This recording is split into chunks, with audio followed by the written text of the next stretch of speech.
यमुनानगर पहुंचे आम आदमी पार्टी के प्रदेश अध्यक्ष एवं पूर्व सांसद सुशील गुप्ता ने भाजपा द्वारा जारी किए गए घोषणा पत्र को ढकोसला बताया। सुशील गुप्ता ने कहा कि भाजपा ने लोकसभा विधानसभा चुनाव में भी इस प्रकार से संकल्प पत्र जारी किया था, जो सिर्फ झूठ का ढकोसला साबित हुआ था। सुशील गुप्ता ने कहा कि यमुनानगर में इससे पहले भी ट्रिपल इंजन सरकार थी, लेकिन जनता के लिए कोई भी खास कार्य नहीं किया गया। नगर निगम भ्रष्टाचार की भेंट चढ़ गया। उन्होंने कहा कि नगर निगम चुनाव में जनता भाजपा को सबक जरूर सिखाएगी। सुशील गुप्ता ने हरियाणा के कैबिनेट मंत्री अनिल विज पर भी अपनी प्रतिक्रिया जाहिर की। सुशील गुप्ता ने कहा कि अनिल विज अब बुजुर्ग हो चुके हैं, भाजपा अब उनकी बात नहीं मानती। कभी उनको शोकॉज नोटिस भेज देती है तो कभी उनकी बातों पर ध्यान नहीं दिया जाता। अब वह कुछ भी बोल देते हैं, उनकी बातों का बुरा नहीं मानना चाहिए। सुशील गुप्ता ने क्या कुछ कहा, ये सुनते हैं।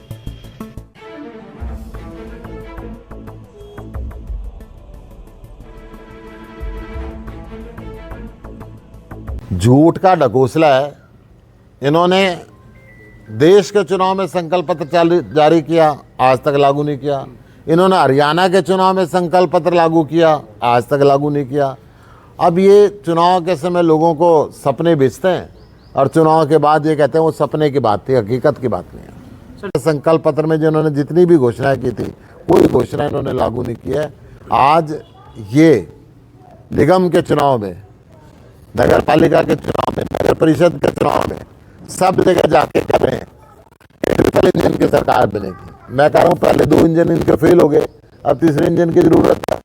3 इंजन आपके पहले भी चल रहे थे, पहले आपने क्यों काम नहीं किए? आज नई बात से लोग परेशान हैं, कूड़े से, सफाई से, सड़क से, बिजली से, पानी से, जो निगम के काम है वो काम आपने पूरे नहीं किए। तो अब यमुनानगर नगर निगम के अंदर लोग भारतीय जनता पार्टी को हराने वाले हैं। मेरी अपील है, रचना धड़बा जी के लिए वार्ड नंबर 11 से, रघबीर छिंदा जी के लिए वार्ड नंबर 18 से और रुक्मणी कश्यप जी के लिए वार्ड नंबर 22 से के जगाधरी के लोग, यमुनानगर के लोग ज़्यादा से ज़्यादा संख्या में उनको वोट दें और जो लोकल हमारी यूनिट ने जिन लोगों को समर्थित उम्मीदवार बनाया उनको भी वोट दें। अनिल विज जी अब बुजुर्ग हो चुके हैं, बीजेपी ने उनकी माननी छोड़ दी है, कहीं उनको शोकॉज नोटिस देते हैं, वो कुछ भी बोल सकते हैं, उनका बुरा नहीं मानना चाहिए। मोदी नरेंद्र के बाद देश के लोग अगर प्रधानमंत्री की रेस में किसी को देखते हैं तो अरविंद केजरीवाल को देखते हैं। वो देश चाहते हैं कि ऐसा व्यक्ति आए